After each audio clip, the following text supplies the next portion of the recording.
Hi, kitty cats. The queer community faces daily trauma just for existing in society today. As part of my identity guidance service, I intend to offer hypnosis to help smooth your way through transition. You can read this video as an article and find many more resources with the links you'll find in the notes below.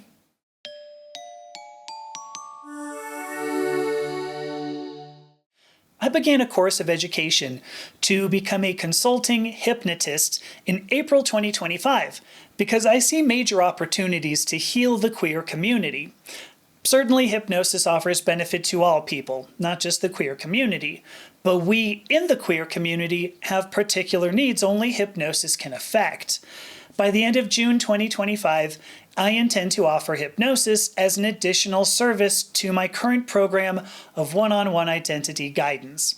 In preparation, I will set the stage for why I chose to study hypnosis, as well as why it works so well. The major benefit offered by hypnosis is its efficacy in addressing trauma. We know every human experiences trauma simply by growing up in a social environment.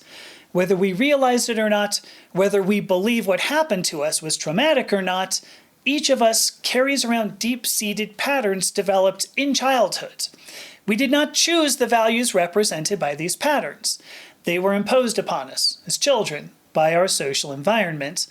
But more importantly, we cannot choose against these patterns easily. Once they are set in our developing consciousness, they become the bedrock of adult behavior.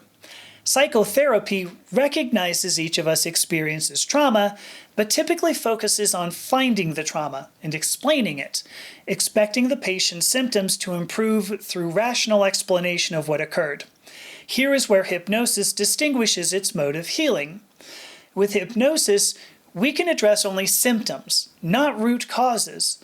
We don't need to relive or even remember the traumas we suffered. Instead, we develop tools to deal with the aftermath. But hypnosis offers particular benefit to the queer community because of the type of trauma we face. The queer community experiences childhood like no other. Instead of major incidents of trauma sporadically sprinkled through childhood, the queer community faces trauma on a daily basis, with even worse effects.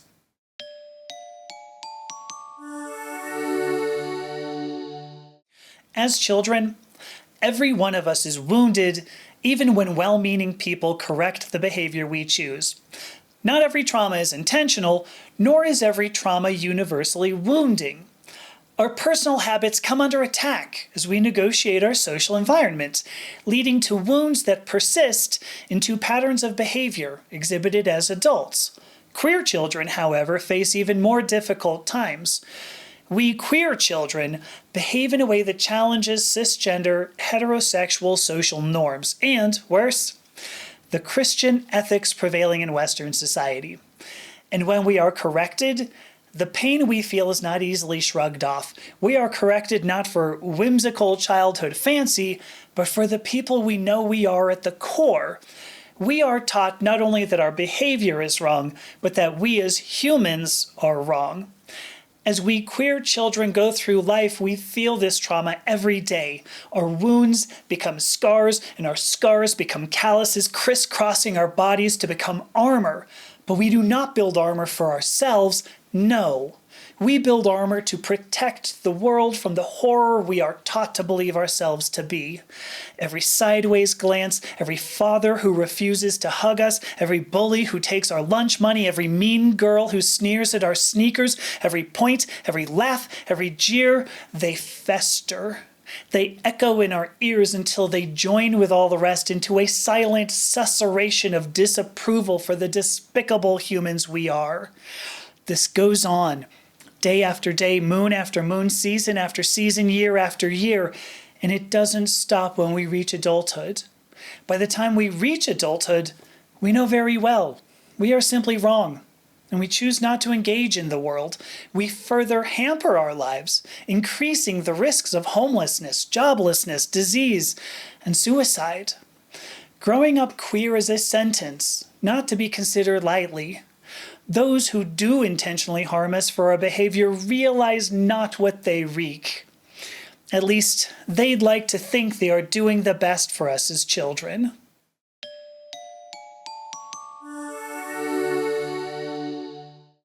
In the name of turning us queer children into whatever they believe we should be, those who intentionally disarm us for our behavior wound us until we can be wounded no longer. They believe they can create God-fearing, patriotic Americans who will go on to be valuable members of society, but their treatment binds us, prevents us from developing, and leaves us disabled in the very core of our beings. Every day we endure torture. That is, most of us endure. Many of the community cannot, and end their lives. The blame goes not to the victim of social machinations, but to a society evil enough to consume the mind and life of a child in order to perpetuate its own comfort. There is no charity in crippling a child. There are no winners, only losers. Society loses the benefit of a human mind with all its capability. We queer children lose our minds and all its capability. The result is stark. A sector of society who cannot function completely because we have been taught not to function completely. We are taught to hide, to mask, to push away the true feelings inside, and we are left empty husks, barely functional, and reviled for becoming what society has made of us. To be clear, all children experience acute trauma from social backlash. Queer children are distinguished by facing not only acute trauma, but chronic trauma every day of our lives. We have only two choices to survive: to deny ourselves or to deny our social environment. The former is horrifying, but the latter is more horrifying. We've already been taught our social environment does what it does for our own good. We as queer children and queer adults must be wrong, not the social environment. Is it any wonder most queer adults seek psychotherapy? Unfortunately, attempting to explain our experiences in society and the feelings that result is precisely what doesn't work. There is no one experience to explain.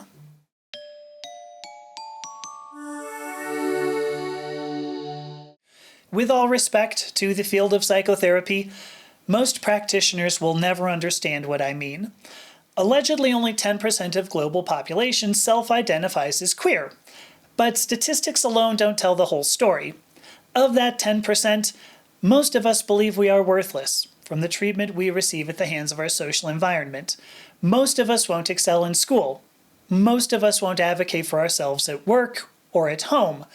Most of us believe we deserve every wound, every scar, every callus. Most of us believe protecting society from our true self is more important than expressing our true self in society. And while many of us don't remember every traumatic experience we faced as children, this lack of memory is more prevalent in the queer community. We frequently assume the trauma as our due and downplay the damage done to us. The sheer volume of daily trauma congeals into a sticky brown broth we stop noticing at all.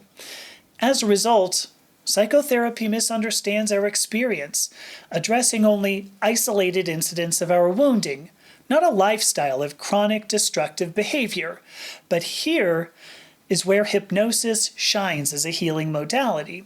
In hypnosis, we can directly address the deep-seated patterns established in childhood. Not the people, not the events, not the trauma itself. We can address the destructive behavior. Psychotherapists may never have felt the wounds we in the queer community have, and we in the queer community may not distinguish the wounds we once felt, but we know something traumatic happened because we exhibit symptoms of destructive behavior.